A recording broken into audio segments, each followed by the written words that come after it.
सब लोग सोचते हैं कि खेती या फार्मिंग करने के लिए बीघों बीघा जमीन चाहिए। ये सोच बिल्कुल गलत है। आज मैं साबित करूंगा कि अगर आपके पास सिर्फ 10 से 15 कट्ठा जमीन है तो वही जमीन आपके पूरे परिवार का सहारा बन सकती है। क्यों जानते हैं? क्योंकि आज मैं आपको 10-15 कट्ठा जमीन का ऐसा मास्टर प्लान देने वाला हूं जिसे अगर आप सही तरीके से फॉलो करेंगे तो इसी छोटी सी जमीन से आप हर महीने एक सम्मानजनक आमदनी कर सकते हैं। अगर आप नौकरी करते हैं या किसी और बिजनेस के साथ साथ कुछ करना चाहते हैं तो ये मॉडल खास आपके लिए है और इसके लिए आपको दिन में सिर्फ 2 घंटे का समय देना होगा।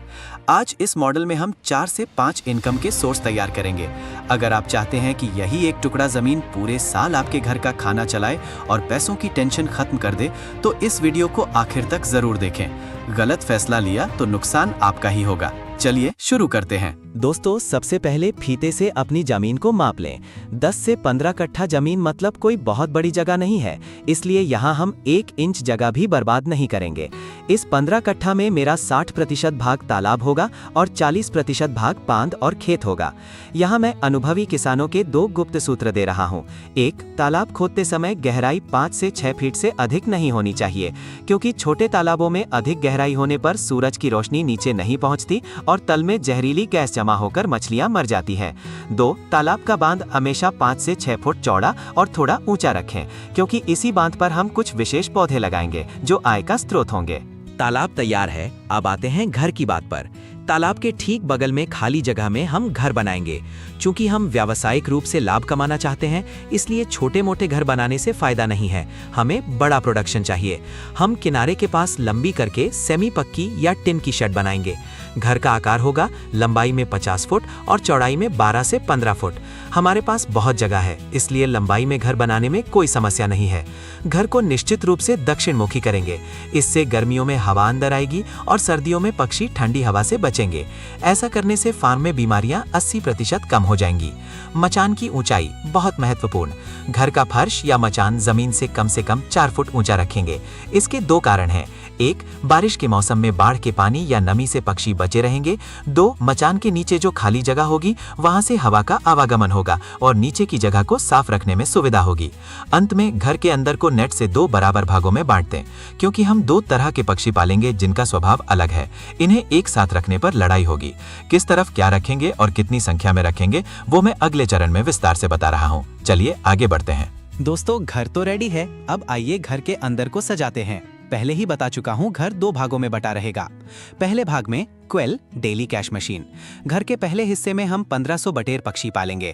सुनने में बहुत ज्यादा लग रहा है? बिल्कुल नहीं।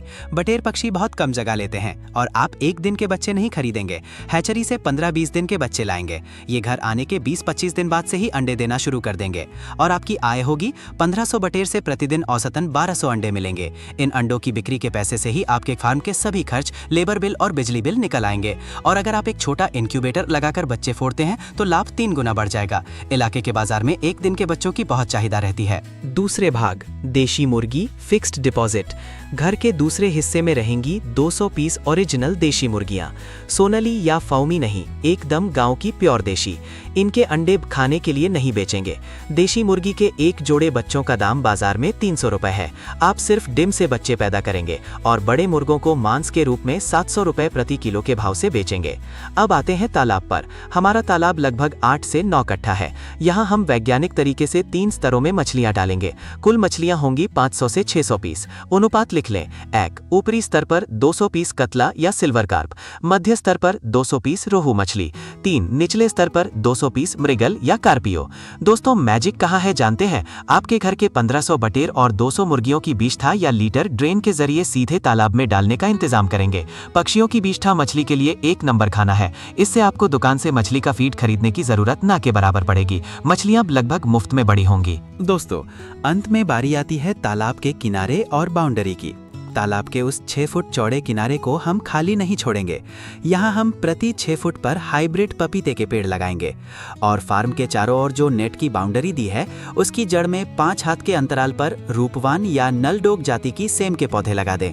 सेम की बेलें लतरकर पूरे नेट पर फैल जाएंगी। इससे 2 फायदे: 1, बाहरी लोग फार्म के अंदर का दृश्य नहीं देख पाएंगे, यानी प्राइवेसी।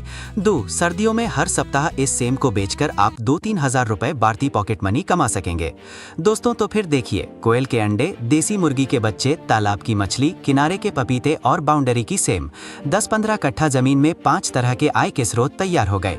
नौकरी या व्यवसाय के साथ साथ सुबह और शाम को 1 घंटा समय दें, सफलता अवश्य आएगी। वीडियो पसंद आए तो शेयर करें। अल्लाह हाफिज।